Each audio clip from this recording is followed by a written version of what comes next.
Governor Patrick, I am thrilled and honored to have you with us here today. It's really nice to see you, Peter. Thanks for inviting me. Great to have you here as well. And I look forward to this conversation. It's very timely for a whole host of reasons. You've really been one of the original champions of the Northeast clean energy community. And it goes back to some really strong linkages between your role as governor and NECEC getting started, actually, both of those being born the same several months in the fall of 2006. And so as we're celebrating today with the Clean Energy Back to Work Challenge award celebration, I thought it would also be really great for you and I to take a little bit of time here at the beginning, just to sort of, I wouldn't call it reminiscing, but think back to how clean energy got started, and your tutelage and champion efforts that took place coming out of your administration starting in 2006.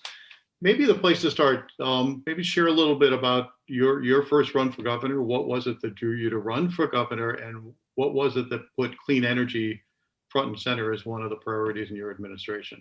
Well, Peter, again, thank you for inviting me. And speaking of my tutelage, you, along with Ian Bowles, Phil Giudici, David Cash, I had some amazing tutors, extraordinary leaders, well ahead of their time and still on the cutting edge in thinking about how we move to a carbon-free future. I think for me, the connection between my interest in this field and my running for governor is actually quite direct.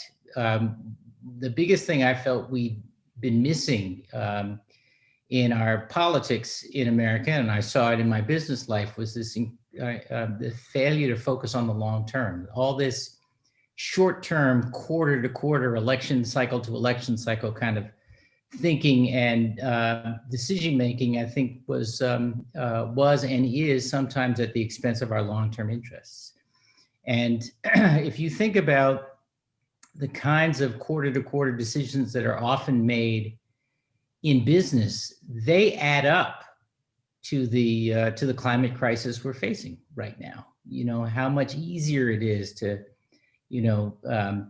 use energy rather than save it and be more efficiency. How much easier it is to not to scrub emissions or invest in what it takes to reduce emissions. How much easier it is, frankly, to dispose of all kinds of waste rather than scrubbing them and disposing of them differently or recycling them where we can. And we are compelled now to think about really to treat the climate as the crisis it is because of a whole series of short-term decisions. So I I ran in the hope of trying to bring a different way of governing, to really try to demonstrate as a candidate and as an office holder that you could run on the strength of and lead on the strength of convictions and not just, poll tested messages and all that sort of thing. And that you could really govern for the next generation, not just the next, news cycle. And so I think of clean energy very much as in line with that. And as I said earlier, I was fortunate to have you and other terrific tutors to show us how to make that real. Well, and it's come a long way since then, and I think that's, we've had 14 years since the founding of NECEC and since the launch of your first term, and so we're getting close to a generation now of impact. And even more so, we start thinking about how to build on what's happened already, which has really been about a young industry and a young sector emerging in the economy. It's about, I think, fundamental policies, which started in your administration with the Green Jobs Act, the Green Communities Act, the Global Warming Solutions Act. That trio of pieces of legislation really set a foundation that we've continued to evolve and build on and amend over time. But now I'm really, really proud of that legislation, Peter, if I may interrupt you. And absolutely. I want to give due props to the legislature who stepped up at our request and moved those pieces of legislation. I will say that that experience was part of my my own learning curve. That though we, I think, got something like 95% of what we wanted from the legislature, rarely did we get it when or in the form we had asked for. But we got really useful tools to use, and we collaborated with the council and with the private sector, both here in Massachusetts and beyond. And I'm really proud of the fact that we set these really ambitious goals. I remember talking to Ian and his team about what were reasonable goals and then what were ambitious goals. And I said, what I prefer are the ambitious ones. And he came, this is on emissions reductions. And I remember him and the team coming with ambitious goals. And I said, well, now let's just kick those up a notch more. And lo and behold, we exceeded those goals well before the deadline and set a whole other set of ambitious goals, which I think have been exceeded since. I think I'm right in remembering that there was a 5+ times increase in clean energy generation in the time we were in office, and of course #1 in America in energy efficiency for at least 4 years consecutively. I think that continues. It does.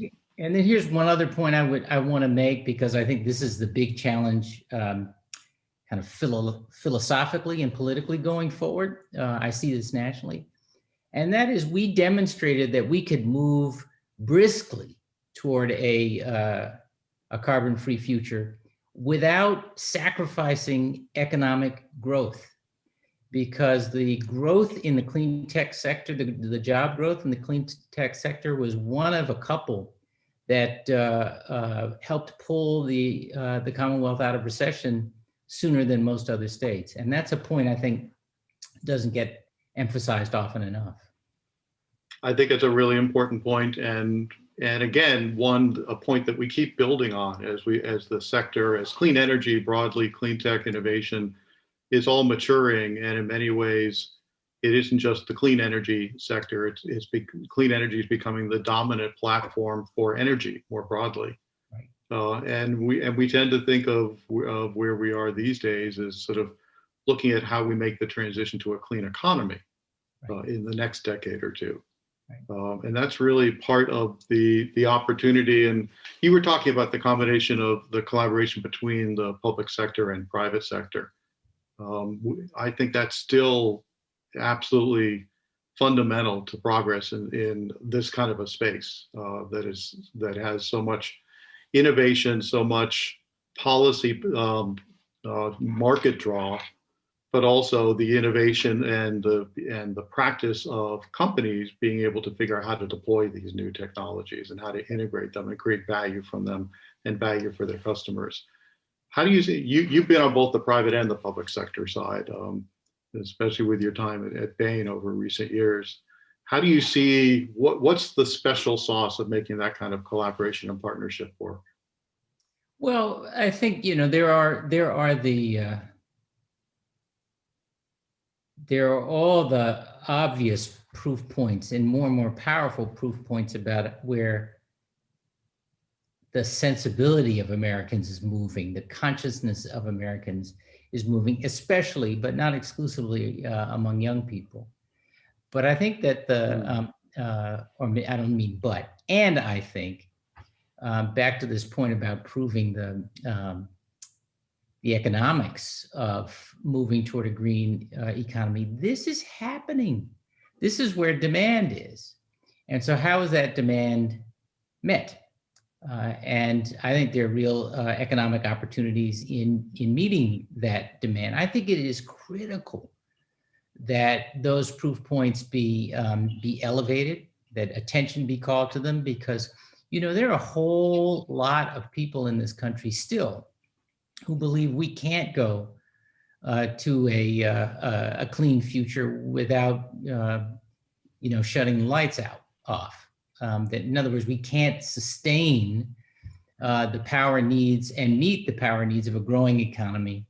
At the same time, we're trying to move to a carbon-free economy, and that's just not true. And we've seen that, shown that in Massachusetts, and I think there are lots of other examples of this around the country and around the world, and that, I believe, has to be promoted. We have to tell that story. And a related point I think we have to address is the way in which folks feel, folks in the oil and gas industry and carbon-related industries feel threatened by a clean tech future. And you can understand why they would, although I would say, as a footnote, an important one, I think folks in the coal industry know that industry has been in decline for a long while. Right. But, we do innovation pretty well in America, historically. We don't do transition as well, which is to say we get around to the impact of the new thing later, if at all. And one of the things I've been fascinated with is this notion that maybe, you go and engage coal country, for example, and you say, look, as Ian used to say to me, or Phil, the coal age, so the Stone Age didn't end because we ran out of stone. We just got a better idea. This is the better idea. Now, what's your role? What's your place in helping to bring that new world into being, and really being intentional about bringing along the industries and the people in those industries who will be impacted by this shift. I think there's a real leadership opportunity there and a role for the council and our allies going forward. And I appreciate that, and I see that innovation taking place with our member companies all the time, which it's part of why we actually created this Clean Energy Back to Work Challenge. Mm-hmm. We have with COVID hitting and shutting down a lot of work in the field, we knew that our member companies were looking for ways to innovate, improve their business practices, find ways to get back to work, restart the economy, but do it in a way that was sensitive to customers, to being able to engage in the field, in deployment work, in building, in residence work. Mm-hmm. And we've been seeing, as we've seen in the 22 nominations that we got for awards for this challenge, we've seen some really insightful and innovative approaches, and that's part of the continuous improvement that goes on in this space. That's great. That's great. So actually, we are in this time. We've talked about the climate crisis. We are in this unbelievably unique time where there's really multiple crises going on, both in the world and in the United States, between COVID, a global recession, the climate crisis, racial injustice, and for that matter, threats on democracy. Sure. I would love to have just some of your high-level thoughts about this time and what it might mean for us. And for us, you mean us, the members Broadly, of the council, or us as no, this is societal. Humankind. All of us as citizens. So the meeting that the climate crisis is made more difficult by the shadow cast on science as a key reference point, and not just a suggestion, but really how you bound and ground solutions. I think that changes with the incoming administration, thank goodness. But I don't think it changes by just flipping a switch, so to speak. I do think that there has to be a sustained demonstration of respect for scientific consensus around climate change, and that has to be supported by showing people what the difference is. I mean, I remember going out to Iowa during my 15-minute long presidential campaign and visiting a city that I think it was on the Iowa River. I should check this before I recorded anything, but where the river had crested at 100-year levels 3 times in the last decade, maybe. Right. And it's different. Ask most farmers, by the way, just in this last growing season, around just about anywhere in the Middle West. And they will tell you that they have experienced disaster after disaster after disaster during the growing season, and they can see what setback that's going to be in the coming growing seasons, because it's hard to plan, and because in some cases they've lost their topsoil or the infrastructure that supported their agriculture. So I think there is the climate crisis is just that. It has to be dealt with that way. But it also gives us the opportunity, alongside these other crises, to get out of our silos. And that's really where I was going here. You know, so much policy is made in discrete silos when people actually live their lives at the intersection of all of that. You know, they don't think about